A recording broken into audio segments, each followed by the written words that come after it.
Hi, everyone. I'm Dr. MJ Rose, and welcome to AI, Apps, and Automation Staying Human in the Digital Therapy Era.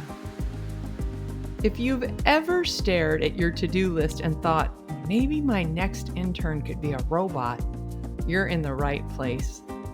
We're going to talk about what happens when counseling collides with technology, the good, the bad, and the occasionally terrifying. Because nowadays, counseling without tech is like trying to practice without Wi-Fi. Admirable, but impossible. And don't worry, this isn't a throw your devices away and move to a cabin kind of course. I'm not anti-tech. I'm pro-boundaries, pro-ethics, and very pro-sanity. What we're really doing here is helping you use technology with confidence, not with confusion or fear. So let's talk about the digital landscape and give you some perspective. Since the pandemic, telehealth use has skyrocketed by over 4,000%, and the number of mental health related apps on the market has crossed 20,000. 20,000. And here's the wild part. According to research in the Journal of Technology and Behavioral Science, fewer than 5% of those apps have any evidence behind them. So if you've ever had a client say, "My app told me I have attachment trauma," and you thought, "Okay, but does it accept insurance?" Well, you're not alone. We're swimming in tools, platforms, and so-called solutions that promise to make therapy easier, faster, and more accessible. And some of them actually do. But most of them just make you need more coffee. So here's the why behind this course. Here's why we're doing this. Counselors were thrown into the digital deep end in 2020. And a lot of us are still swimming with floaties. We were trained to protect confidentiality, but not to navigate metadata. We were taught to write progress notes, not to negotiate app privacy policies written by teams of lawyers with questionable souls. And nowhere in grad school did anyone explain what to do when your client's telehealth connection freezes mid-disclosure.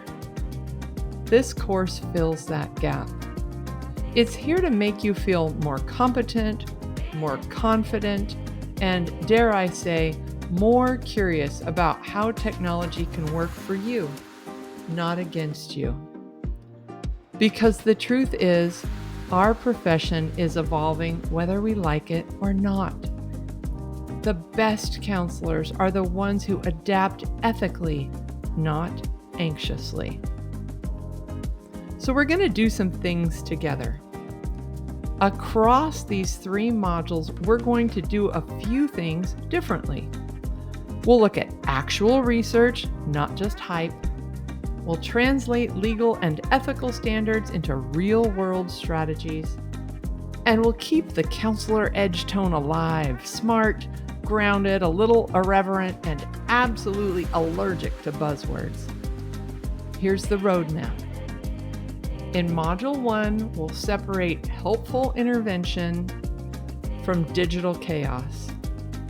You'll learn how to vet mental health apps, evaluate AI tools, and spot red flags before they blow up your liability coverage. In Module 2, we'll talk about the part of tech that makes everyone's palms sweaty, privacy and ethics.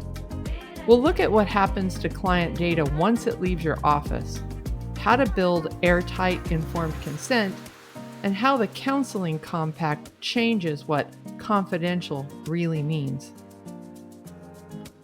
Then in Module 3, we'll focus on automation, how to use AI and workflow tools to make your life easier without outsourcing your empathy. Because efficiency is fantastic, but empathy is irreplaceable. I always say part of our job is to ensure that research meets real life. So you'll hear me reference studies, but don't panic. I'm not here to quote them at you like a statistics robot. When I say, for example, that Newfall and colleagues in 2021 found telehealth delivered CBT to be just as effective as in-person sessions, it's not trivia, it's reassurance. It means that when done thoughtfully, digital practice works. On the other hand, Palmer and Burrows in 2020 reminds us that over 80% of mental health apps share user data, often without full disclosure. So it's not paranoia to ask tough questions, it's ethics. Research gives us permission to innovate responsibly. You'll also pick up some tips and tricks along the way. Throughout the course, I'll drop some Counselor Edge pro tips. These are short, actionable strategies you can use right away, the kind of things that make you look like the smartest person in supervision. For example, always ask apps, where's your data stored? If the answer isn't securely and locally, walk away. Or keep a tech audit checklist once a year. Review every app, tool, and platform you use. Or update your informed consent language the same way you update your clinical style, regularly and preferably before something goes wrong. Small changes like that can save you hours and sometimes your license. We also talk about the new frontier, the counseling compact. It's a fantastic development if your state is included.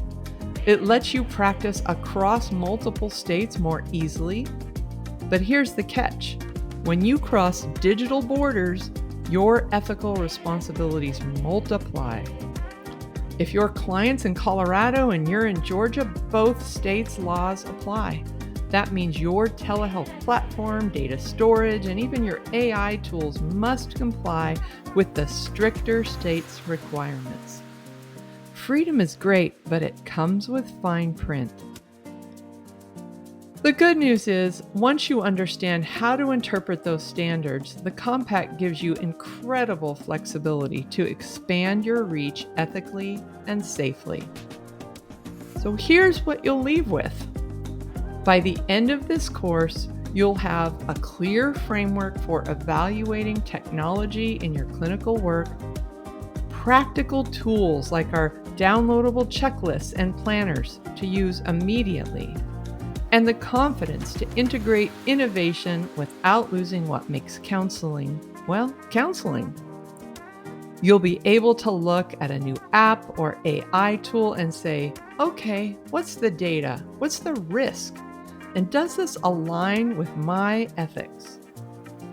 If you can do that consistently, you're ahead of 90% of the field currently. And we're going to do all of this the Counselor Edge way. We tell the truth, we skip the fluff, and we add just enough humor to keep you awake through the ethics part. Think of this as continuing education for the real world, where counselors are busy, brilliant, and occasionally snarky about technology. But you don't have to outsmart technology, you just have to outthink it. All right, so let's get started. In Module 1, we're heading straight into the world of AI and mental health apps, what's legitimate, what's laughable, and how to tell the difference before you accidentally recommend a data mining meditation app to your next client. We'll see you there.